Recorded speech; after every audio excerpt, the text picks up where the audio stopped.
إن الحمد لله نحمده ونستعينه ونستغفره ونعوذ بالله من شرور أنفسنا ومن سيئات أعمالنا. من يهده الله فلا مضل له ومن يضلل فلا هادي له، وأشهد أن لا إله إلا الله وحده لا شريك له، وأشهد أن محمدًا عبده ورسوله.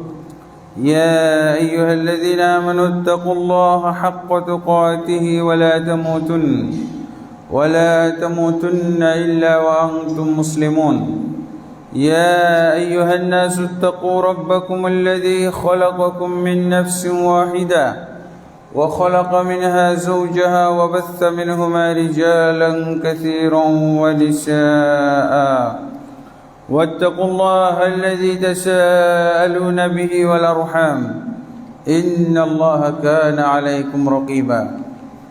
يا أيها الذين آمنوا اتقوا الله وقولوا قولا سديدا يصلح لكم أعمالكم ويغفر لكم ذنوبكم، ومن يطع الله ورسوله فقد فاز فوزا عظيما. أما بعد، فإن خير الحديث كتاب الله، وخير الهدي هدي محمد صلى الله عليه وسلم، وشر الأمور محدثاتها، وكل محدثة بدعة، وكل بدعة ضلالة، وكل ضلالة في النار. أما بعد، فأعوذ بالله من الشيطان الرجيم.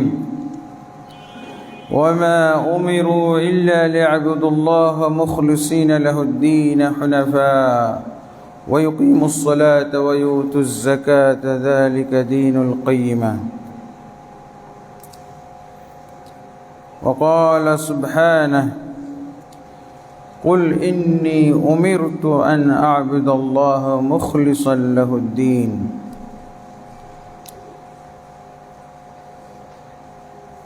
وقال النبي صلى الله عليه وسلم فيما رواه عمر بن الخطاب رضي الله عنه: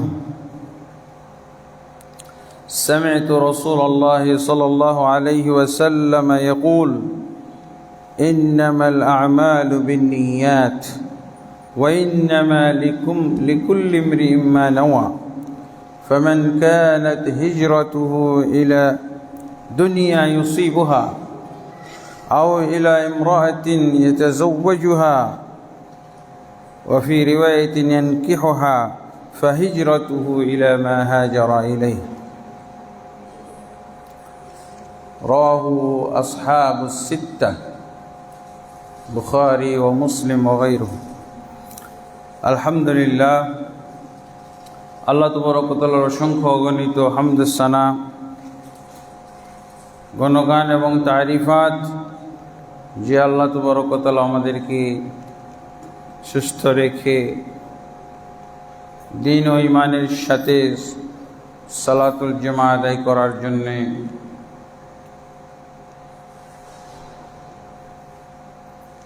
আসন্না complex জামে মসজিদে আসার তৌফিক দান করেছেন। আলহামদুলিল্লাহ রাব্বিল আলামিন।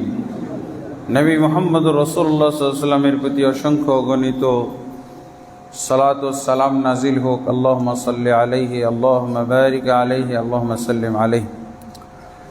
অতঃপর আজকে যে বিষয়ে খুতবা প্রদানের ইচ্ছা পোষণ করেছি সেটি হলো নিয়া, বা আমরা বাংলাতে নিয়ত বলি। এই নিয়ত বিষয়ে আলোচনা। নিয়তের উপরে আমরা তেমন আলোচনা শুনি না বললেই চলে, কারণ নিয়ত সম্পর্কে আমাদের খুবই সীমিত ধ্যান ধারণা। আহলে হাদিসদের ভিতরে নিয়তের এক ধরনের চিন্তা আছে, এক ধরনের এলেম। আবার হানাফি ও বেদাতি সমাজের মধ্যে এক ধরনের চিন্তা। এই জন্য নিয়তের বিষয়ে ডিটেলস আলোচনা করা দরকার, কিন্তু এই নিয়তের আওতায় এত কথা, এত ইলম আছে যে 1 বছর খুতবা দিলেও শেষ হবে না। অথচ নিয়তটা হলো কত ছোট্ট একটা শব্দ। নিয়তের ব্যাপারে লেখা একটা কিতাব আমি সামনে নিয়ে আসছি, 500 পৃষ্ঠার, এটা প্রথম খণ্ড। নিয়ত এর উপরে আরও একটা দ্বিতীয় খণ্ড আছে, সেটাও 500 পৃষ্ঠা, তার মানে 1000 পৃষ্ঠার কিতাব নিয়তের উপরে। আর আমাদের কাছে 1 লাইনই শেষ। নিয়তের আলোচনা, নিয়তের বক্তব্য, নিয়ত সম্পর্কে এলেম কালাম কয়েক মিনিটেই শেষ, আর কিছু খুঁজে পাই না।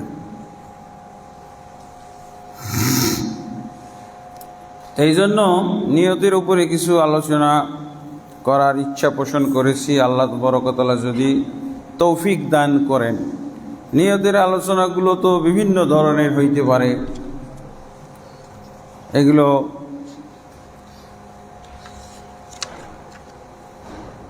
নিয়তের হাদিস, নিয়তের ব্যাপারে কোরআনের আয়াত, নিয়তের ব্যাপারে কোরআনের আয়াত, নিয়ত সম্পর্কে কোরআনের বিভিন্ন সূরায় কি কি আয়াত আল্লাহ তাবারক ওয়া তাআলা নাজিল করেছেন, নবী সাল্লাল্লাহু আলাইহি ওয়াসাল্লাম এই সম্পর্কে কতগুলো হাদিসের মধ্যে কিভাবে আলোচনা করেছেন, কিভাবে নিয়তের বর্ণনা দিয়েছেন। তারপরে আসবে নিয়তের অর্থ, মর্ম, নিয়তের বিভিন্ন ক্ষেত্র। এগুলো কোথায় কোথায় নিয়তের প্রয়োজন আছে, কতগুলো, কোন কোন ক্ষেত্রে, কোন কোন ইবাদত, কোন কোন মুআমালাত, কোন কোন বিষয়ে নিয়তের প্রয়োজন, নিয়ত কিভাবে করতে হয়, নিয়তের পদ্ধতি ইত্যাদি। এই সমস্ত বিষয় নিয়ে আলোচনা করতে গেলে দেখা যাবে যে পুরা যদি নিয়ত বিষয়ে কমপ্লিট ইলম অর্জন করতে চাই তাহলে অনেকগুলো খুতবা লাগবে, 1000 পৃষ্ঠার কিতাব। এক একটা বিষয়ে আলোচনা করলে কত সময় লাগবে। তারপরে নিয়তের যে হাদিস, এই হাদিসের উপরে তো অনেকে কিতাব লিখে ফেলেছে। হাদিস ইন্নামাল আমালু বিন্নিয়াত, এই বিষয়ে ব্যাখ্যা করতে করতে কিতাব লিখে ফেলেছেন। এবং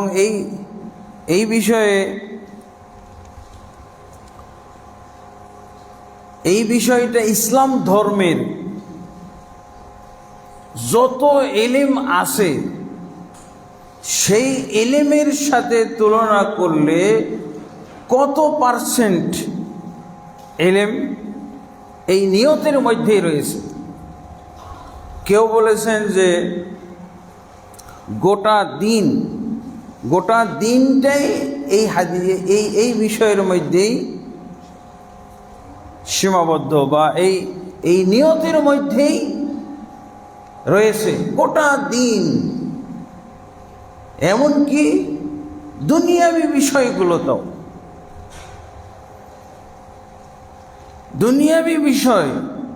দুনিয়াবি যত বিষয় আছে এগুলো নিয়তের মাধ্যমে আপনি দিনী বিষয়ের দিকে ট্রান্সফার করে নিতে পারেন, ডাইভার্ট করতে পারেন।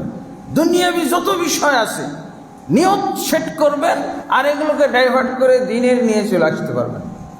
নিয়ত হলো এমন একটা হাতিয়ার, এমন একটা বিষয়। এই জন্য অনেক মনীষী এই নিয়ত বিষয়টা এইভাবেই মূল্যায়ন করেছেন যে গোটা দিন এর মধ্যেই আছে।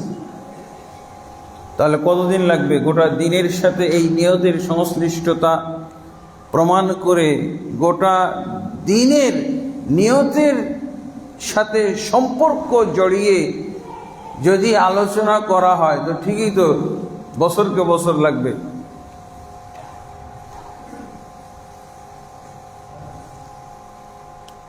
তো এই বিষয়ে কোরআনের বিভিন্ন আয়াত আমরা দেখতে পাই।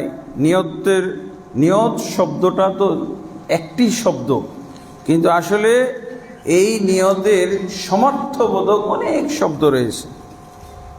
এই শব্দগুলো যদি দেখতে প্রায় 20টার কাছাকাছি, নাওয়া, আরাদা, কাসাদা, আজামা, হাওয়া ইত্যাদি ইত্যাদি বলতে বলতে দেখা যাবে যে 15-20টার মতো শব্দ এর মধ্যেই চলে এসেছে। তো আলহামদুলিল্লাহ, তা আজকে আমরা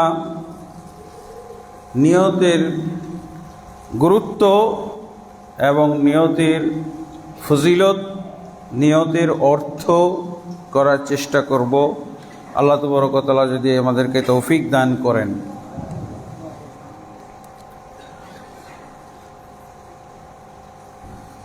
সূরা আল বাইয়িনাতে 5 নম্বর আয়াতে আল্লাহ বলছেন, ওমা উমিরু ইল্লা লিয়াবুদুল্লাহ মুখলিসিনা লাহুদ্দিন। তাদেরকে শুধু এই আদেশ করা হয়েছিল,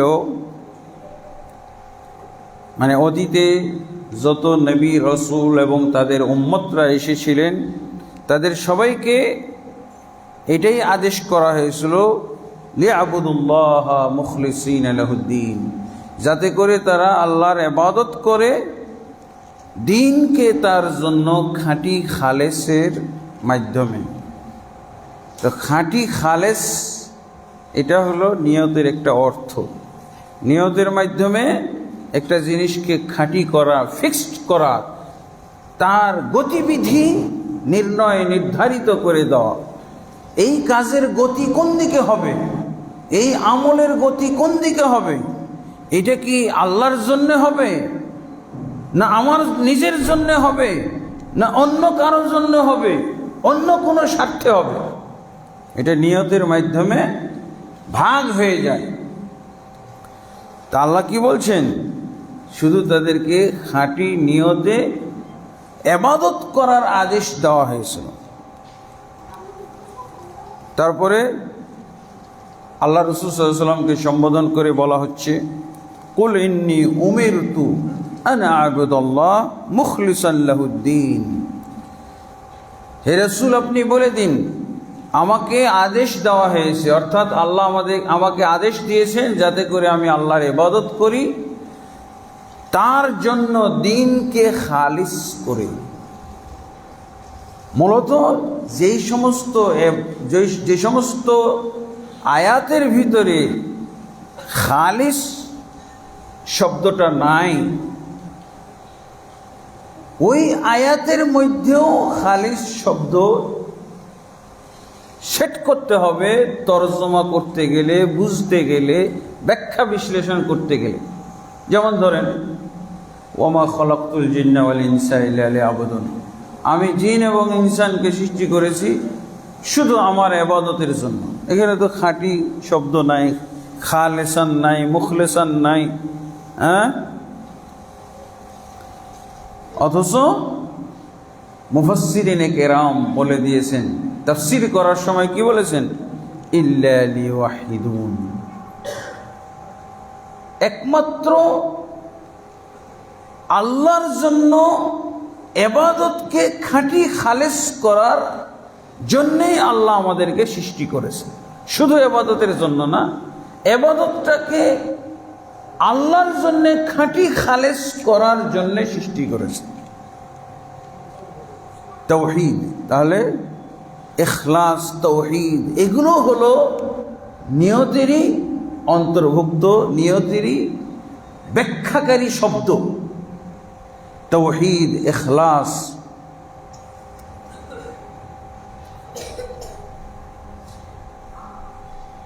তো আলহামদুলিল্লাহ, এরপরে আরো অনেক আয়াত আছে। এই জন্য নিয়তের ক্ষেত্রে যেমন নিয়তের মাধ্যমে যেমন ইবাদত হয়, নিয়তের কারণে ইবাদতটা শিরক হয়ে যায়। নিয়তের কারণে যদি আপনি ইবাদতটাকে খাঁটি না করেন, খাঁটি আপনার ইচ্ছার মাধ্যমে হবে, আপনার সংকল্পের মাধ্যমে হবে,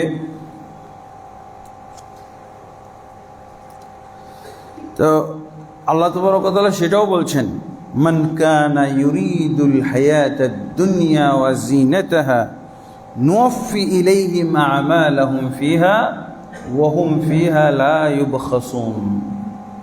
কি বলছেন? মান কানা ইউরিদুল হায়াতাদ দুনিয়া, যে ব্যক্তি, এখানে আমলের কথা উল্লেখ নাই,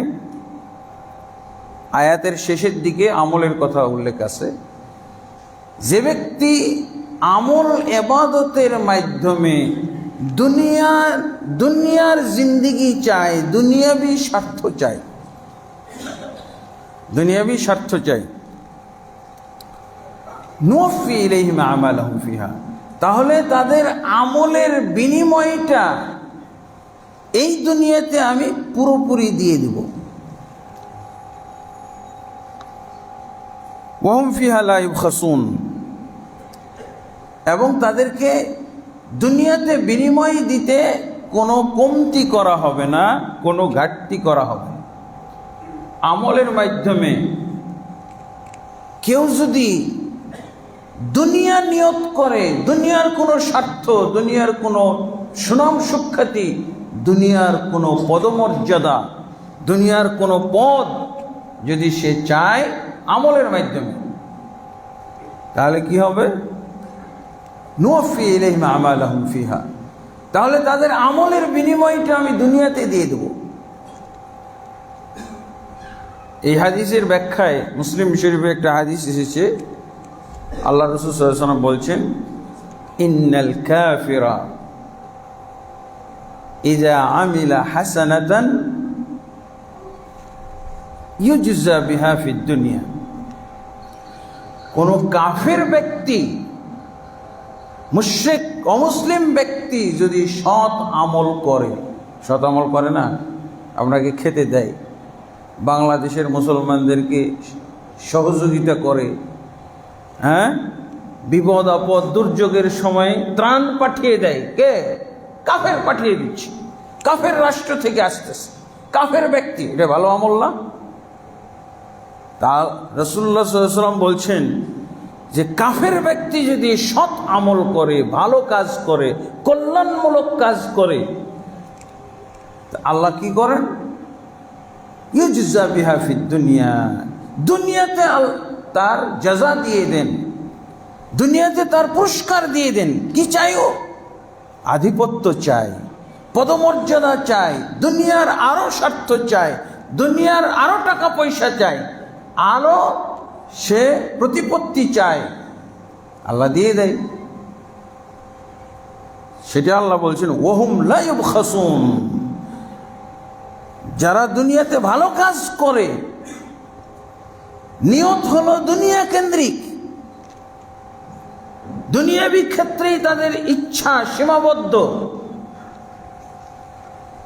লা ইউবখাসুন, তাদেরকে যে আল্লাহ পুরস্কার দিবেন, বদলা দিবেন, এর মধ্যে কোনো ঘাটতি থাকবে না, কমতি থাকবে না, পুরোপুরি দিয়ে দিবেন। উলাইকা লাইসা লাহুম ফিল আখিরাতি ইল্লান নার, এই লোকগুলো যখন আখিরাতে পাড়ি দিবে তখন এদের জন্য জাহান্নামের আগুন ছাড়া আর কিছুই থাকবে না। জাহান্নামের আগুন ছাড়া আর কিছুই থাকবে না, মানে জাহান্নাম। আল্লাহ রাসূল সাল্লাল্লাহু আলাইহি ওয়াসাল্লাম হাদিসের মধ্যে বলছেন, ইযান কাযা ইলাল আখিরাহ, এরকম ব্যক্তিরা যখন আখিরাতে পাড়ি দিয়ে দিবে, লাম তাকুন লাহু হাসানাতুন ইউজজা বিহা, তার জন্য কোনো এমন সৎ কাজ, কল্যাণ, ভালো ভালো কিছু ট্রান্সফার করা হবে না, ভালো কিছু তার জন্য আখিরাতে জমা রাখা হবে না, যার বদলা, যার বিনিময় সে প্রাপ্ত হতে পারে, শেষ, দুনিয়ার মধ্যে শেষ। তাহলে নিয়তের কারণে একজন মুসলিম ব্যক্তির অবস্থা এরকম, কাফের ব্যক্তি তো সে ইমানই আনে নাই, তার তো দুনিয়া কেন্দ্রিক হইতেই পারে, কিন্তু কোন মুসলিম ব্যক্তিও যদি তার দুনিয়া কেন্দ্রিক আমল করে, আমলের মাধ্যমে, ইবাদতের মাধ্যমে, বন্দেগীর মাধ্যমে সে দুনিয়ার স্বার্থ চায়, তা আল্লাহ বলছেন কোনো কমতি করা হবে না, পুরোপুরি দিয়ে দেওয়া হবে।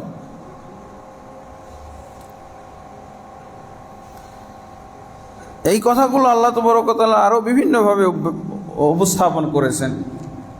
তাহলে কি হবে, তার যে সৎ আমলগুলো করলো দুনিয়াতে, দেখলাম তার তালিকা একটা পাওয়া যায় যে অমুক চেয়ারম্যান সাহেব, অমুক এমপি সাহেব, অমুক মন্ত্রী সাহেব, অমুক সরকার প্রধান, প্রেসিডেন্ট, অমুক প্রধানমন্ত্রী এই কাজ করে গেল, উন্নয়নের কাজ করে গেল, বিশাল একটা তালিকা। এগুলো কি হবে? আল্লাহ বলছেন হাবিতা মা সানাউ ফিহা ওয়া বাতিলুম মা কানু ইয়ামালুন। যা আমল করেছিল দুনিয়াতে, এগুলো আখিরাতে সব বরবাদ, সব বাতিল। হাবিতা মা সানাউ ফিহা, এই যে বিশাল তালিকা, উন্নয়নের, কল্যাণের তালিকা, এগুলো হাবিতা মানে নষ্ট, ভ্রষ্ট, ধ্বংস করে দেওয়া হবে এই দুনিয়াতে। তার আমল নামায় কিচ্ছু খুঁজে পাওয়া যাবে না, শুধু গন্তিতে পাওয়া যাবে, বাস্তবে পাওয়া যাবে, কিন্তু আখিরাতের খাতায় উঠবে না। আখিরাতের একটা খাতা আছে না, দুই রকম খাতা, একটা হলো আপনার ভালো কাজের খাতা আছে, আর গুনাহ বা পাপ কাজের খাতা আছে। এগুলো ভালো কাজের খাতায় উঠানো হবে না। কোন খাতায় চলে যাবে? এগুলো সব চলে যাবে গুনার খাতায়। এই যে উন্নয়নের একটা বিরাট ফিরিস্তি, উন্নয়নের একটা বিরাট চার্ট, বিরাট একটা দেখা গেল তালিকা, এগুলো আল্লাহ কি বলছেন? হাবিতা মা সানাউ ফিহা, এই দুনিয়াতে সুন্দর সুন্দর কাজ, কল্যাণমূলক কাজ যা করেছে, এগুলো বাতিল, বরবাদ, নষ্ট, ধ্বংস করে দেওয়া হবে। তারপরে হাবিতা শব্দের অর্থ হলো নষ্ট করে দেওয়া, ধ্বংস করে দেওয়া। আবার আল্লাহ শুধু হাবিতাই বলেননি, বাতিলুম মা কানু ইয়ামালুন, যা আমল করেছে সব বাতিল করে দেওয়া হবে। একই আয়াতে হাবিতা বলা হচ্ছে আর বাতিলুন বলা হচ্ছে, তা আপনি পাবেন কিভাবে? এই আমলের ফলাফল কিভাবে পাইতে পারেন? এগুলো তো থাকবে না। সূরা হুদের 15 নম্বর আয়াত। তাহলে আল্লাহ তাবারক ওয়া তাআলা এই নিয়তের কারণে আপনার সৎ আমল, ভালো কাজ, এগুলোকেও আল্লাহ তাবারক ওয়া তাআলা কি করে দেবেন? শিরকে পরিণত করবেন। এগুলোকে আল্লাহ তাবারক ওয়া তাআলা আপনার গুনার খাতায় লিপিবদ্ধ করবেন। সুন্দর সুন্দর কিছু ইবাদতের কথা পাওয়া যায়, ওগুলো মাঝে মধ্যে আমরা উল্লেখ করি। কি? যেমন মুসনাদ আহমদের একটা হাদিস আছে না, মান সাল্লা ইউরাই ফাকাদ আশরাকা ওয়া মান সামা ইউরাই ফাকাদ আশরাকা ওয়া মান তাসাদ্দাকা ইউরাই ফাকাদ আশরাকা। যে ব্যক্তি সালাত পড়ে দেখানোর জন্য, সুনাম সুখ্যাতি অর্জনের জন্য, এটার নাম সালাত নয়, এটা নিশ্চিত শিরকি কাজ, এটা গুনার খাতায় থাকবে। এই সালাতটা নেকির খাতায় উঠবে না, গুনার খাতায় উঠবে। ওয়ামান সামা ইউরাই ফাকাদ আশরাকা, যে ব্যক্তি সিয়াম পালন করে দেখানোর জন্য, এটাও তার নেকির খাতায় পাওয়া যাবে না, নিশ্চিত এটা শিরকের খাতায় পাওয়া যাবে। ওয়ামান তাসাদ্দাকা ইউরাই ফাকাদ আশরাকা, যে ব্যক্তি সাদাকা করে, দান করে, 1 টাকা হোক, 1 কোটি টাকা, 100 কোটি টাকা দান করে দেখানোর জন্য, ফাকাদ আশরাকা, সেটা নিশ্চিত শিরক।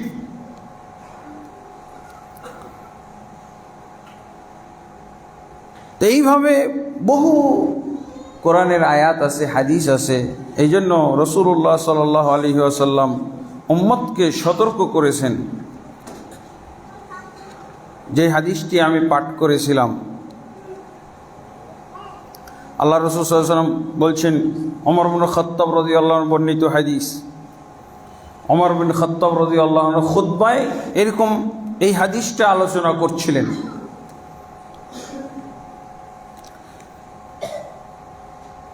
খুতবাতে কি বললেন উনি জনগণকে? খুতবার হাদিস, খুতবাতে যে হাদিস উনি পাঠ করছেন, কি হাদিস পাঠ করছেন? নিয়ত সম্পর্কে মানুষকে অবহিত করতেছেন, নিয়তের ব্যাপারে মানুষকে সতর্ক এবং সোচ্চার করতেছেন। কে? ওমর ইবনে খাত্তাব রাদিয়াল্লাহু আনহু। এটা তিনি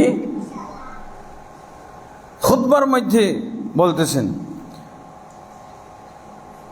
সামি'তু ওমর ইবনে খাত্তাব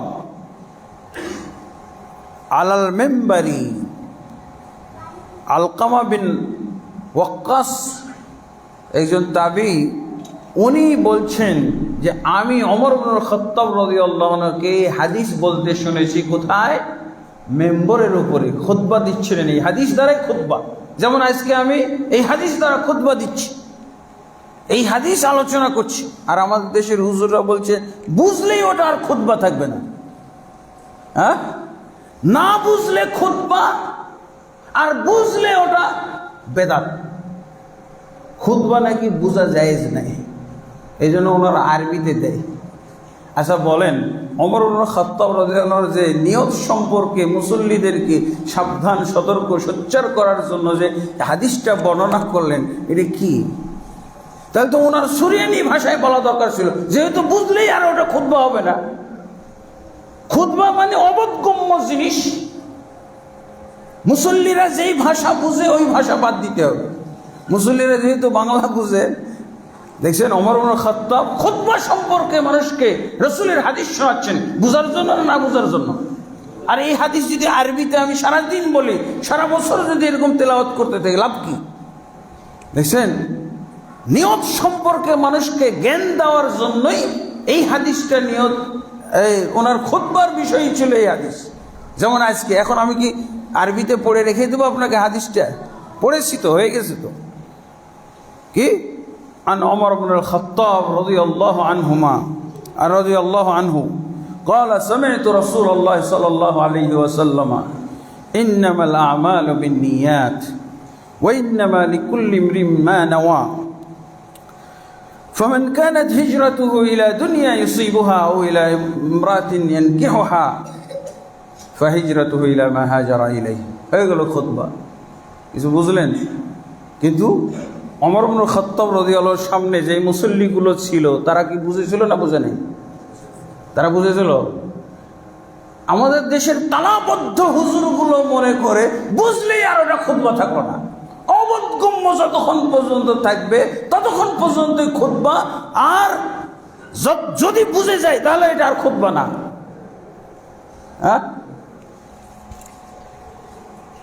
তরজমা না করলে এটা খুতবা, আর যদি তরজমা করে বুঝিয়ে দেওয়া হয় এটা আর খুতবা না। কিভাবে তাদের মাথায় বেদাতের তালাবদ্ধ হয়ে গেছে, বেদাতি বুঝ, সংকীর্ণ বুঝ, ভুল বুঝ, কিভাবে ভুল বুঝের তালা লেগে আছে। শুধু আমি হাদিসটা তেলাওয়াত করব, এটার নাম খুতবা, আর যদি তরজমা করে দেয় এটা আর খুতবা থাকবে না। দেওবন্দি হুজুর, হুজুররা সব মানে মুজাহিদ পার্টি নিয়ে একবারে মসজিদ ঘেরাও করে, দরকার হলে মসজিদ ভেঙে তছনছ করে দেবে, দরকার হলে অগ্নি সংযোগ দিয়ে পুড়িয়ে ফেলা হবে। কারণ কেন তরজমা করলো?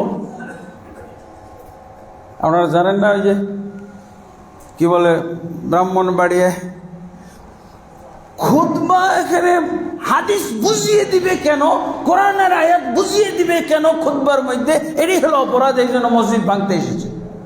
মুফতি সাহেবদের নেতৃত্বে পালে পালে লোক চলে আসছে। উলাইকা কাল আনআম, মুফতি সহই আনআম, চতুষ্পদ জন্তু। এখন আমি কি করব বলেন? এই হাদিস আমি পাঠ করে আপনাদের বুঝিয়ে দিলে অপরাধ হয়ে গেল, এটা আর খুতবা থাকবে না। এটার জন্য কি করতে হবে? আমার বয়ান দিতে হবে।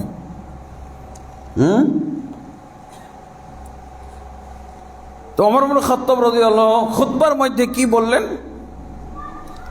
ইন্নামাল সামি'তু রাসূলুল্লাহ, আমি আল্লাহ রাসূল সাল্লাল্লাহু আলাইহি ওয়াসাল্লামের কাছে এই হাদিস বলতে শুনেছি কি, ইন্নামাল আমালু বিন্নিয়াত, শুধুমাত্র আমল সহি হয় নিয়তের ভিত্তিতে। আমল শুধু সহি হবে, গ্রহণযোগ্য হবে আল্লাহর কাছে নিয়তের মাধ্যমে। তারপরে এটার ব্যাখ্যা দিচ্ছেন হাদিসের ব্যাখ্যা, ওয়া ইন্নামা লিকুল্লি ইমরিম মা নাওয়া, প্রত্যেক ব্যক্তি, মুসলিম ব্যক্তি সেটাই সে পাবে, সেটারই সে অধিকারী, প্রাপ্য, যেটার সে নিয়ত করে। নিয়ত করলে সেটাই সে পাবে কিয়ামতের দিন। তারপরে আবার এই শব্দের আরেক ব্যাখ্যা, মূল হাদিস হলো ইন্নামাল আমালু বিন্নিয়াত, শুধুমাত্র আমলের ফলাফল, আমলের গ্রহণযোগ্যতা নির্ভরশীল নিয়তের উপরে। এরপরে ব্যাখ্যায় কি বলা হচ্ছে, যে কোনো ব্যক্তি, মুসলিম ব্যক্তি সেটাই সে প্রাপ্ত হবে যার সে নিয়ত করবে। এরপরে আরেক ব্যাখ্যা আসতেছে, এই কথার আবার আরেক ব্যাখ্যা, ফামান কানাত হিজরাতুহু, যে ব্যক্তি হিজরত করবে ইলা দুনিয়া, দুনিয়ার দিকে, ইউসিবুহা, দুনিয়া পাওয়ার জন্য, দুনিয়া পাওয়ার জন্য যে ব্যক্তি কোথাও হিজরত করবে, ফাকানাত হিজরাতুহু, অথবা কোনো মহিলাকে বিবাহ করার জন্য হিজরত করবে, তো আল্লাহ রাসূল সাল্লাল্লাহু আলাইহি ওয়াসাল্লাম বলছেন ফাহিজরাতুহু ইলা মা হাজারা ইলাইহা, তাহলে তার হিজরতটা যেই উদ্দেশ্যে করেছে সেই উদ্দেশ্যেই পরিগণিত হবে, গণ্য হবে। এখানে খাস কিছু জিনিস এসে গেছে। দুনিয়ার বিষয়টা অনেকটা আম, কি কোনো ব্যক্তি যদি হিজরত করে, মানে এক জায়গার থেকে আর এক জায়গায় যায়, কিসের জন্য? দুনিয়াবি উন্নতি লাভ করার জন্য। ওই দেশে নাকি বেতন বেশি, ওই দেশে নাকি পারিশ্রমিক বেশি, ওই এলাকায় নাকি জমি জায়গার দাম কম, ওই এলাকায় নাকি জিনিসপত্রের দাম কম, এই জন্য আমি হিজরত করে চলে গেলাম। আমি কি ধর্মের জন্য গেলাম নাকি? দিনের জন্য গেলাম, ইবাদতের জন্য, ইমানের কারণে গেলাম। ওখানে গেলাম বেশি ইনকাম করার জন্য, ওখানে গেলাম দুনিয়াবি স্বার্থে। তো আল্লাহ রাসূল সাল্লাল্লাহু আলাইহি ওয়াসাল্লাম কি বলছেন? তাহলে ওই ব্যক্তির সেটাই উদ্দেশ্য, সেখানেই সীমাবদ্ধ থাকবে। আখিরাতের কোনো উপকার হবে নাকি? জান্নাতে যাওয়ার জন্য সে অগ্রসর হইতে পারবে? হ্যাঁ, এখানে যদি আবার সৎ নিয়ত থাকে, বেশি ইনকাম করব বৈধ পথে, আর বেশি বেশি দান করব, খরচ করব আল্লাহর পথে, দিন এবং দিনী প্রতিষ্ঠানের উন্নতি সাধন করব ইত্যাদি থাকলে সেটা ভিন্ন কথা, সেটা তো হইতেই পারে। এরপর বলছে ওমান কানাত হিজরাতুহু, যার হিজরত হবে কোনো মহিলাকে বিবাহ করার জন্যে, তাহলে তার হিজরতটা সেই উদ্দেশ্যেই কবুল হবে। এখানে বলা হয়েছে দুইজন, এই হাদিসের প্রেক্ষাপট জানাটাও খুব জরুরি। তাহলে ব্যাখ্যাটা সুন্দরভাবে আয়ত্ত হবে, হাদিসের বুঝটা সুন্দরভাবে আমার মাথায় সেট হয়ে যাবে, এর মাদলুল নির্দেশনা বুঝতে আমার সহজ হবে। এই জন্য প্রেক্ষাপট জানতে হয়। এই হাদিসের প্রেক্ষাপট দুইটা উল্লেখ করা হয়েছে। একটা হলো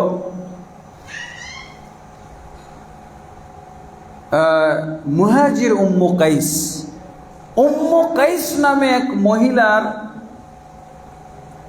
মহিলার ঘটনা। মক্কায় এক লোক, এই মুহাজির ব্যক্তি যার নাম পরবর্তীতে মুহাজির উম্মু কাইস হয়েছে, এই মুহাজির ব্যক্তি মক্কাতে থাকতে উম্মু কাইস নামক এক মহিলাকে ভালোবাসত। কোথায়? জাহিলি যুগ, জাহিলি যুগে ভালোবাসত। তাহলে বেগানা নারী পুরুষের মধ্যে ভালোবাসাটা এটা জাহিলি যুগের প্রথা, যেটা মুসলমানের মধ্যে এসে গেছে, পাওয়া যায় না? মুসলমানের মধ্যে বেগানা মেয়ে, বেগানা পুরুষকে, বেগানা মহিলা, বেগানা নারীকে, পুরুষকে ভালোবাসা, বেগানা পুরুষ বেগানা মহিলাকে ভালোবাসা। হ্যাঁ, এইটা জাহিলি যুগের প্রথা। এই হাদিসের প্রেক্ষাপট সেটাই। তো এই ব্যক্তি খুব ভালোবাসত, কিন্তু এই মহিলা পরবর্তীতে ইসলামের দাওয়াত পেয়ে সে ইসলাম গ্রহণ করে। ইসলাম গ্রহণ করে হিজরত করে উনি মদিনায় চলে আসছে। আর এই লোক এতই ভালোবাসত এই মহিলাটাকে, ওর ইসলাম বলে কোনো কথা না। মহিলা যেহেতু মক্কায় নেই, ও মদিনায় চলে গেছে। ও কিন্তু ঈমান আনার পর, ইসলাম গ্রহণ করার পরই মদিনায় গেছে। আর এ শুধু তার ভালোবাসার টানে, ও যে মক্কায় নাই এটি তার সে সহ্য করতে পারতেছে না, দেখা হচ্ছে না, কথা হচ্ছে না, এমনকি সে মক্কাতে নেই এটি সে মানতে পারতেছে না। এই জন্য কী করলো? সে হিজরত করে চলে হলো। ওর ঈমান দিন ধর্ম বলে কোনো কথা না, মহিলা গেছে আমিও যাব। আমাদের দেশে তো এগুলো ভালোবাসার দাম আছে বেশি। যদি এই সমস্ত ভালোবাসার খুব দাম আমাদের দেশে। এইটা হলো আসল খাঁটি প্রেমিক, এইটা হলো আসল বয়ফ্রেন্ড, তাই না? কোনো দিন নাই, ধর্ম নাই, কোনো স্বার্থ নাই, কোনো মাল সম্পদ কিচ্ছু না। মেয়েটা চলে গেছে, আমিও যাব। ও যদি চাঁদের দেশেও যায় তাও আমি যাব। এই হলো আরো ফজিলত, এর ফজিলত বেশি। এই চলে গেল, যাওয়ার পর তো ও বুঝতে পারলো যে এই পার্থক্যটা হয়ে গেছে ইসলামের কারণে, ইমানের কারণে। ও তো যে বলা শুরু করলো, মদিনায় ডিক্লেয়ার দেওয়া শুরু করলো, উম্মু কাইস কোথায়? উম্মু কাইস নাকি মদিনায় চলে এসেছে। আমি তো সে মক্কায় নাই দেখে আমি থাকতে পারলাম না, আমি মদিনায় চলে এসেছি। এই লোক প্রসিদ্ধ হয়ে গেল, মদিনাতে প্রসিদ্ধ হয়ে গেল। মুসলমানদের মধ্যে ওর নামই দিয়ে দেওয়া হলো মুহাজির উম্মু কাইস। এটা হলো উম্মু কাইসের মুহাজির। উম্মু কাইস মহিলার মুহাজির। এটা আল্লাহর দ্বীনের মুহাজির না, ইমানের মুহাজির না, মুসলমান মুহাজির না, এ হলো কি উম্মু কাইসের মুহাজির। এই জন্য হাদিসের প্রেক্ষাপটে বলা হয় মুহাজির উম্মু কাইস, সেই সম্পর্কে এই হাদিসটা এসেছে। এই জন্য আল্লাহ রাসূল সাল্লাল্লাহু আলাইহি ওয়াসাল্লাম বলছেন, এই নিয়মের অংশটা সেট করে দিয়েছেন। কি বলছেন? ওমান কানাত হিজরাতুহু ইলা ইমরাতিন, যেই ব্যক্তির হিজরত হবে কোনো মহিলাকে কেন্দ্র করে, তাকে বিবাহ করবে, ফাহিজরাতুহু ইলা মা হাজারা ইলাইহি, তাহলে তার হিজরতটা মহিলা কেন্দ্রিক হিজরতই ধরা হবে। আল্লাহর পথে হিজরত, আল্লাহর দিকে হিজরত, নবীর দিকে হিজরত, আখিরাতের জন্য হিজরত, জান্নাতের জন্য হিজরত ধরা হবে না। তাহলে এটা কি কারণে হলো? তার যে নিয়ত, ইচ্ছা, সংকল্প, এই কারণে তার। অথচ হিজরতটা কত ফজিলতপূর্ণ। হিজরত করা মানে জান্নাত, অথচ এর নাম পড়ে গেল মুহাজির উম্মু কাইস। উম্মু কাইস নামক মহিলার হিজরতকারী। তো হয়তোবা আল্লাহ তাবারক ওয়া তাআলা তার নিয়ত পরে শুদ্ধ করে দিয়েছিলেন, কিন্তু হাদিসের প্রেক্ষাপটে এই নামটা এভাবেই এসেছে। হ্যাঁ, সাবাবুল উরুদিল হাদিস, এই হাদিসের প্রেক্ষাপটের মধ্যে এভাবেই নাম এসেছে। আবার আরেকটা নাম এসেছে, আর সেটা হলো উম্মু সুলাইম আবু তালহা। মক্কাতে আরো এক যুগল প্রেমিক প্রেমিকার উদ্দেশ্যেও এই হাদিসটা এই শব্দ সংযোজিত হইতে পারে। এটা হলো আগে ছিল জাহেলি ভালোবাসা, কিন্তু এই জাহেলি ভালোবাসাকে ইসলামী ভালোবাসায় রূপান্তরিত করা হয়েছে। জাহেলি ভালোবাসা কিভাবে? উম্মু সুলাইম, আনাস রাদিয়াল্লাহু আনহুর মা, আবু তালহা, এই আবু তালহা উম্মু সুলাইমকে খুব ভালোবাসত জাহিলি যুগে। তো উম্মু সুলাইম আনাসের মা, সে তো মুসলমান হয়ে যায়। মুসলমান হয়ে যাওয়ার পর এখন তো দুইজনের মধ্যে বিচ্ছিন্নতা এসে গেছে। উম্মু সুলাইম মদিনায় হিজরত করে চলে এসেছে। আবু তালহা তো এখন আর উম্মু সুলাইমকে পাচ্ছে না। উম্মু সুলাইমের কাছে সে তার সেই জাহিলি যুগের ভালোবাসার সূত্র ধরে তার কাছে যাওয়ার চেষ্টা করতেছে। উম্মু সুলাইম তাকে বলে দিয়েছে, আর তোমার সাথে আমার সম্পর্ক নেই। এটা জাহিলি যুগের কারবার। এখন আমি জাহিলি যুগের সদস্য নই, আমি ইসলাম গ্রহণ করে মুসলিম হয়েছি, তোমার সাথে আর কোনো সম্পর্ক নাই। আল্লাহু আকবার। কিভাবে জাহিলিয়াত থেকে ইসলামে আসা যায়? ভালোবাসার সূত্র ধরেও ইসলাম পাওয়া যাইতে পারে। উম্মু সুলাইম বলছে, তোমার সাথে আর কোনো সম্পর্ক নাই, আমি মুসলিম, তুমি কাফের। কিন্তু এই ভালোবাসাকে তিনি অজুহাত হিসেবে ব্যবহার করলেন ওকে ইসলামের দাওয়াত দেওয়ার জন্য। কি বললেন? যে তবে আমি যেমন ইসলাম গ্রহণ করেছি, তুমিও যদি ইসলাম গ্রহণ করো তাহলে তোমার সাথে বিয়ে হইতে পারে।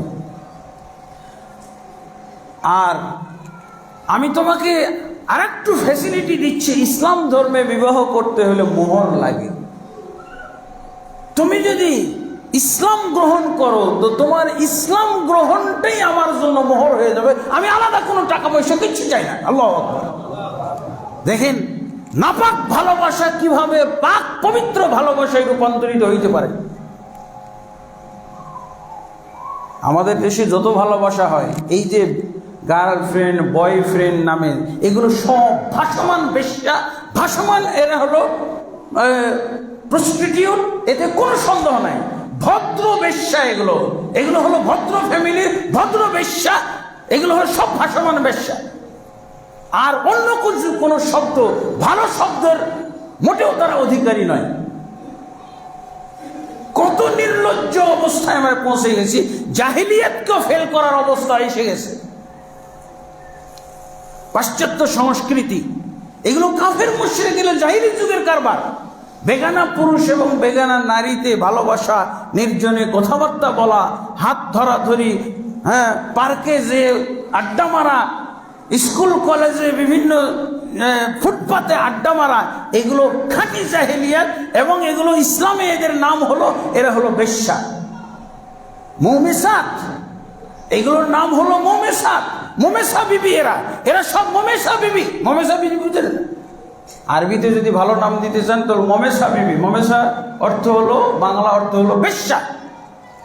আপনাদের জানাশোনা কোনো ফ্যামিলিতে যদি এগুলো থাকে, আত্মীয় স্বজনের মধ্যে, দেখলে তো জিহাদ করা উচিত, মানে চেষ্টা করা উচিত এদেরকে ফিরানো, এই বেশ্যাবৃত্তি থেকে ফিরিয়ে আনা। 500 টাকা, 600 টাকা, 1000 টাকা, 5000 টাকার বেশ্যা, আর এলো হলো ফাও বেশ্যা, ভাসমান বেশ্যা। কত নির্লজ্জ! পরিচয় দিতেও এখন কুণ্ঠাবোধ করে না। পরিচয় দিলেই তো তাকে 100 ব্যাত মারা উচিত। যে পরিচয় দিবে এটা আমার বয়ফ্রেন্ড, তার মানে আপনি ব্যাত নিয়ে তাকে 100 ব্যাত মারেন। এখন বয়ফ্রেন্ড পরিচয় যেই দিবে সেই মেয়েকে 100 কোড়া মারেন। আর যে বলবে এটা আমার গার্লফ্রেন্ড, এই পরিচয় দিবে, ব্যাত নিয়ে তাকে 100 দররা মারেন। এগুলো সব ব্যভিচারী। কিসের বয়ফ্রেন্ড আর কিসের গার্লফ্রেন্ড? এরা হলো জাহিলিয়াতের, এরা হলো পুনরাবৃত্তিকারী, জাহিলিয়াতকে আমদানিকারী। এরা হলো, এদের আর কোনো নাম হইতে পারে না। বয়ফ্রেন্ড পরিচয় দানকারী, গার্লফ্রেন্ড পরিচয় দানকারী, এদের একটাই পরিচয়, সেটা হলো তারা ভাসমান বেশ্যা, নির্লজ্জ বেশ্যা। যারা পর্দায় ঘর ভাড়া করে যারা বেশ্যাবৃত্তি করতেছে প্রস্টিটিউটের মধ্যে, তারা হলো কি পর্দার বেশ্যা, আর এরা হলো বেপর্দা বেশ্যা। লা হাওলা ওয়ালা কুওয়াতা ইল্লা বিল্লাহ। তাহলে উম্মু সুলাইমের ভালোবাসাটা কিভাবে জাহিলি ভালোবাসা থেকে ইমানি ভালোবাসায় রূপান্তরিত হয়ে গেল? কি বলছে তাকে?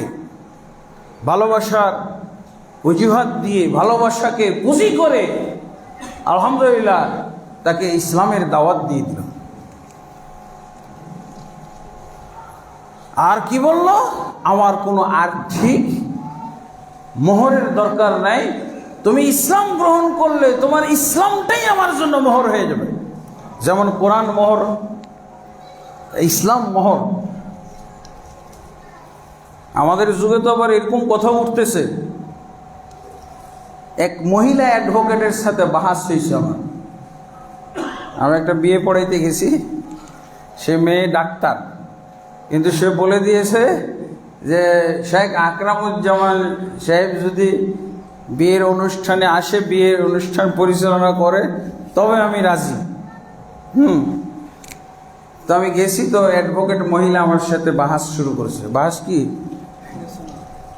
বাহাস বলছে, হুজুর এই যে আপনারা মোহরের সিস্টেমটা চালু রাখছেন, এটা কেমন দেখা যায়? এটা একটা পণ্যের মতো হয়ে গেল না? আমি যেমন বাজারে যে বিভিন্ন পণ্য ক্রয় করি, টাকা দেই, পণ্য নেই, এরকম হয়ে গেল না? হ্যাঁ,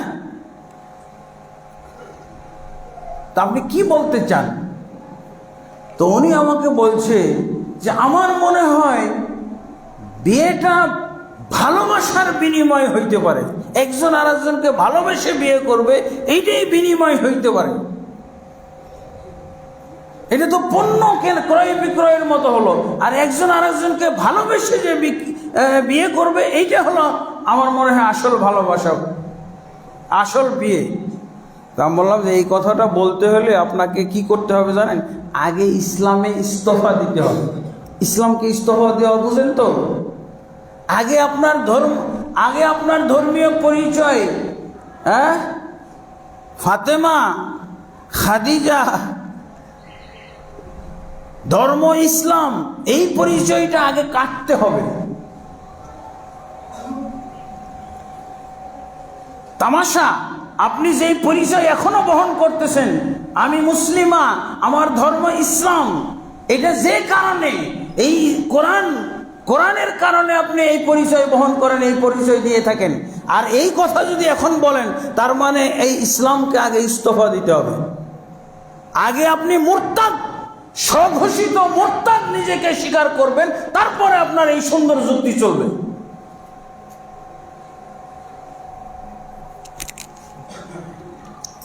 আল্লাহ তাবারক ওয়া তাআলা স্পষ্ট বলে দিয়েছে না যে তোমরা ফামাস্তামতা'তুম মিনহুন্না ফাআতুহুন্না উজুরাহুন্না, যে সমস্ত মহিলাদের তোমরা বিবাহ করবে, তাদের দ্বারা উপকৃত হবে সংসারে এনে, তাদেরকে অবশ্যই তোমরা বিনিময় দান করো। এবং রাসূলুল্লাহ সাল্লাল্লাহু আলাইহি ওয়াসাল্লাম বলছেন, সবচেয়ে গুরুত্বপূর্ণ শর্ত যেটা পূর্ণ করতে হয়, সেটা পুরুষ নারীর মোহর আদায় করে দেবে। এটা হলো সবচেয়ে গুরুত্বপূর্ণ শর্ত ইসলামের মধ্যে। আর এই অ্যাডভোকেট মহিলা বলতেছে কি যে না, এটা এই পণ্য ক্রয় বিক্রয়ের মতো হয়ে যায়, ভালোবাসার বিনিময়ে বিবাহ হওয়া উচিত। আল্লাহু আকবার, নাউজুবিল্লাহ। তাহলে আল্লাহ রাসূল সাল্লাল্লাহু আলাইহি সাল্লাম আমাদেরকে কি বললেন? ইন্নামাল আমালু বিন্নিয়াত, নিয়তের উপরে নির্ভরশীল হলো সব কিছু আমল। অনেক সময় দেখা যায় আমলও লাগে না, নিয়তের কারণে আমাদের নিয়ত যদি শুদ্ধ হয়, তাহলে এই নিয়তের কারণে আমল না করতে পারলেও আপনি সব পেয়ে যাবেন। আল্লাহু আকবার। নিয়ত হলো এমন জিনিস। এই জন্য এই হাদিসটাকে ইবনে হাজার রহমাতুল্লাহ আলাইহি কি বলছেন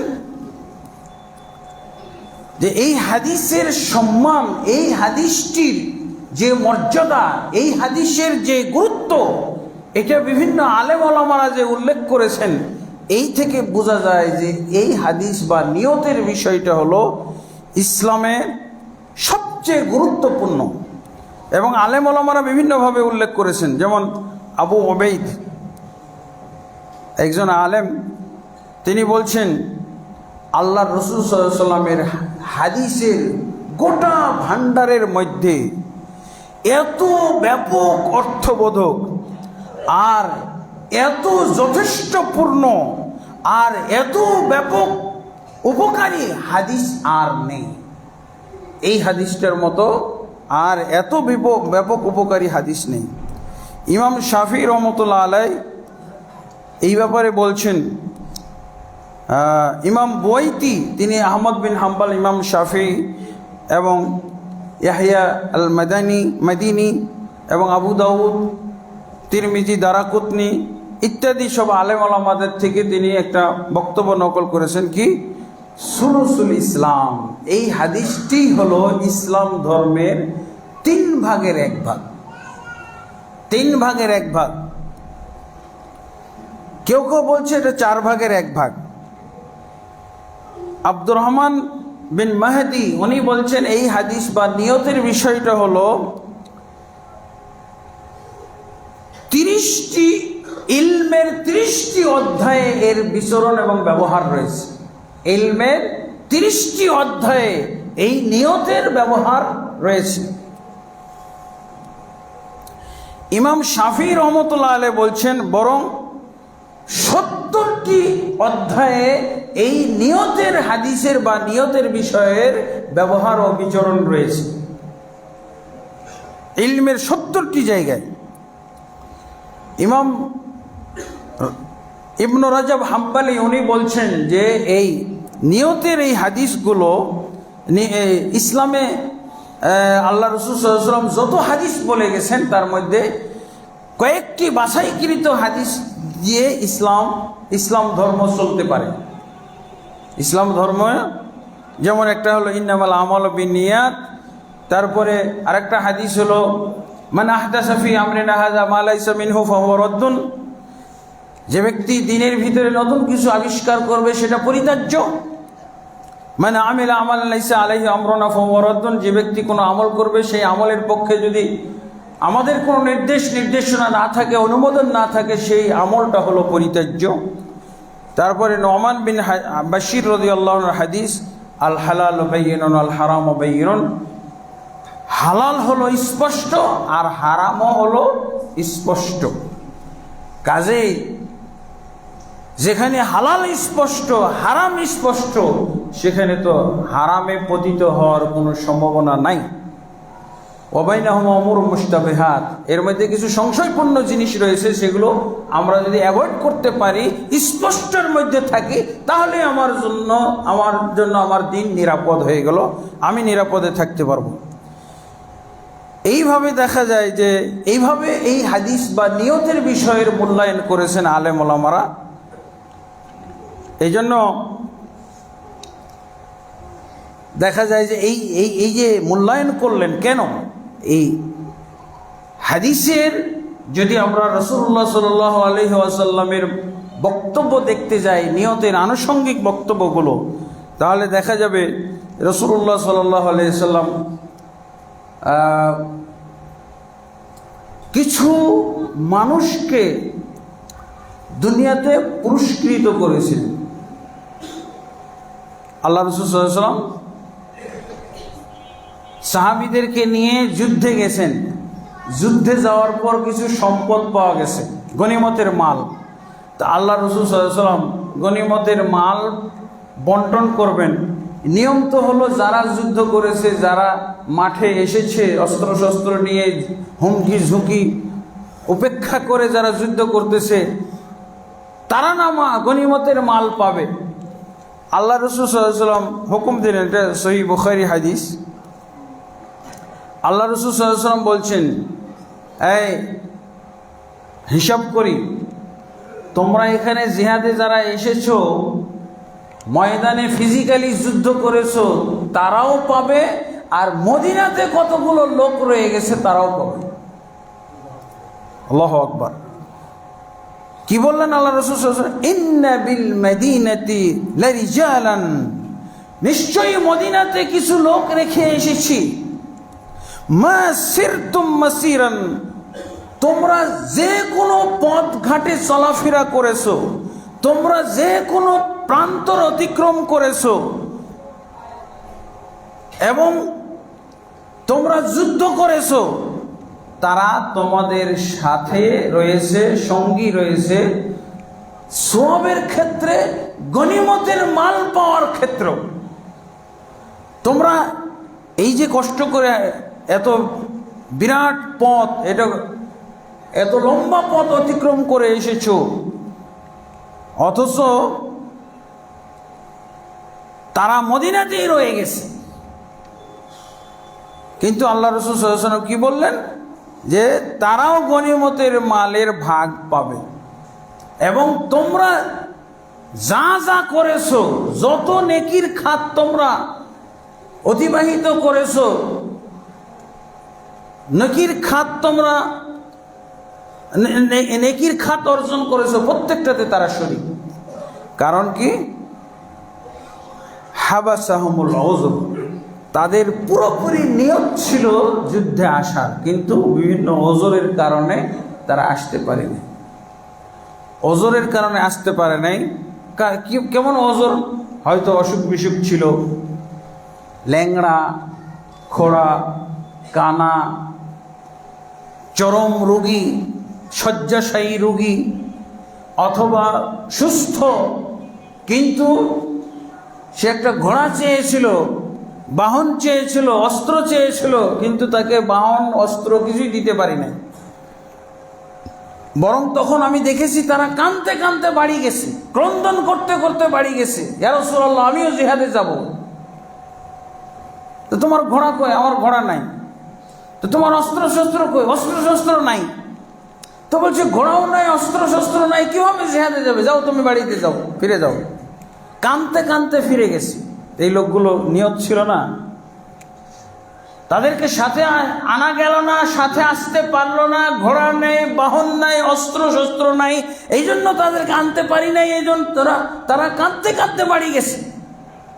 এই লোকগুলোর আন্তরিকতা, এদের নিয়ত, খাঁটি নিয়ত আমি লক্ষ্য করেছি, বুঝেছিলাম। এই জন্য তারা তোমাদের সাথেই শরীক। তোমরা যেখানেই যা করেছো সব কিছু, তোমরা যা নেকি পেয়েছো তারাও সেই নেকি পাবে। এটা কি? নিয়তের ব্যাপারে, এটা হলো নিয়তের কারণ। আর একটা হাদিসে এসেছে, রাসূলুল্লাহ সাল্লাল্লাহু আলাইহি সাল্লাম বলেছেন, 4 ব্যক্তির উদাহরণ দিয়ে আল্লাহ রাসূল সাল্লাল্লাহু আলাইহি সাল্লাম বলেছেন। সেটা কি? যে 4 ব্যক্তির মধ্যে একজন হলো কেমন? রাজুলুন আতাহুল্লাহু মালান ওয়া ইলমান, এমন ব্যক্তি যে তাকে আল্লাহ সম্পদও দিয়েছে, এলেমও দিয়েছে, আর এই সম্পদ এলেম দুইটাই আল্লাহর পথে সে খরচ করতেছে। আর একজনকে আল্লাহ এলেম দিয়েছেন কিন্তু সম্পদ দেননি। তো সে মনে করতেছে যে আহারে, আমারও যদি ওই লোকের মতো সম্পদ থাকতো, কোটি কোটি টাকার যদি সম্পদ থাকতো ওর মতো, ও যেভাবে দান করতেছে আমিও এরকম দান করতাম, আমিও একটা মসজিদ বানাই দিতাম, আমি এরকম মাদ্রাসা বানাইতাম, আমিও এত টাকা খরচ করতাম, কিন্তু আমার তো নাই, আমি ফকির, ইলম আছে। আল্লাহ রাসূল সাল্লাল্লাহু আলাইহি সাল্লাম কি বলছেন? এই 2 জন ব্যক্তি ফাহুমা ফিল আজরি সাওয়া, 2 ব্যক্তি সওয়াবের দিক থেকে সমান। আল্লাহু আকবার। যে ব্যক্তির কোটি কোটি টাকা আছে, এলেম আছে, এলেম এবং টাকা দুইটাই আল্লাহর পথে খরচ করছে, আর দ্বিতীয় ব্যক্তি এলেম আছে কিন্তু সে টাকা খরচ করতে পারছে না, এবং তার আকাঙ্ক্ষা, আল্লাহ তুমি যদি আমাকে ওই লোকটার মতো শত শত কোটি টাকার মালিক বানিয়ে দিতে, কোটিপতি বানিয়ে দিতে, ও ব্যক্তি যেভাবে খরচ করতেছে আমি এরকম খরচ করতাম। আল্লাহ রাসূল সাল্লাল্লাহু আলাইহি ওয়াসাল্লাম বলছেন, যে ব্যক্তি বাস্তবে খরচ করলো কোটি কোটি টাকা, আর যে ব্যক্তি আকাঙ্ক্ষা পোষণ করলো, 2 জনের নেকি এক সমান হবে। আল্লাহ, দেখছেন, আপনার নিয়তের জন্য কোনো টাকা লাগে, কিন্তু শত কোটি টাকার আপনি সওয়াব পেয়ে যেতে পারেন। নিয়ত কত বড় মূলধন! সে বাস্তবে ব্যাংক ব্যালেন্স, টাকা পয়সা নিয়ে যেই নেকি করতেছে, নিয়তের মাধ্যমে সেই নেকি সে পেয়ে যাচ্ছে। আল্লাহ রাসূল সাল্লাল্লাহু আলাইহি ওয়াসাল্লাম কি বলছেন? হুম ফিল আজরি সাওয়া। এই দুইজন ব্যক্তি সওয়াবের দিক থেকে সমান। আল্লাহু আকবার। আরো দুইটা উদাহরণ আল্লাহ রাসূল দিয়েছেন। রাজুলুন আতাহুল্লাহু মালান ওয়া লাম ইউতিহি ইলমান। আরেকজন ব্যক্তি, তাকে আল্লাহ মাল দিয়েছেন কিন্তু এলেম দেননি, এবং সেই মালকে সে গুনার কাজে, অপরাধের কাজে, ফালতু কাজে খরচ করতেছে।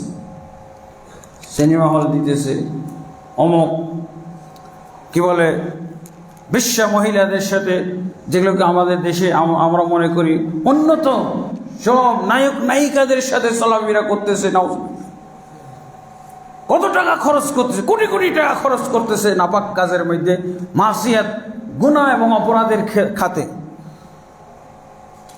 আর আরেক ব্যক্তির মালও নাই, ওর কি এলেমও নাই, কিন্তু আকাঙ্ক্ষা পোষণ করতেছে, ইস আমার যদি এরকম টাকা থাকতো, আমার যদি এরকম টাকা থাকতো, তাহলে আমি এরকম ফুর্তি করতাম, আমি এরকম মজা করতাম, আমিও যেখানে সেখানে যাত্রার সাথে আমি থাকতে পারতাম, ঘুরতে পারতাম, যে কোনো দেশে যাইতে পারতাম, যে কোনো কাজ করতে পারতাম।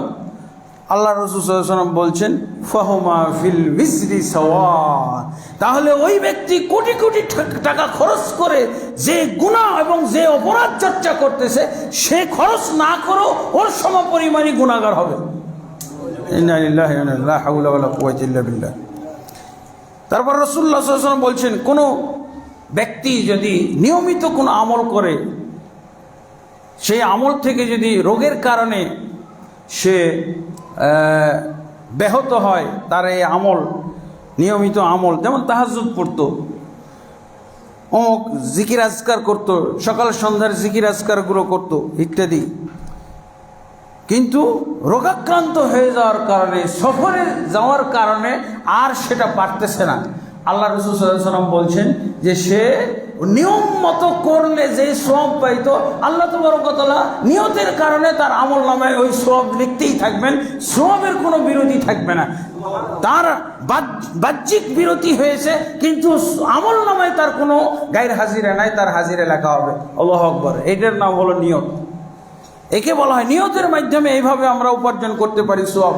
আল্লাহ তাবারক ওয়া তাআলা আমাদের সকলকে তৌফিক দান করুন, আমরা যেন নিয়ত সম্পর্কে বুঝি, নিয়তের মর্ম বুঝি, নিয়তের ফজিলত বুঝি, এবং নিয়তকে আমরা সুন্দরভাবে সুচারুরূপে ব্যবহার করতে শিখি। আল্লাহ তাবারক ওয়া তাআলা তৌফিক দান করুন।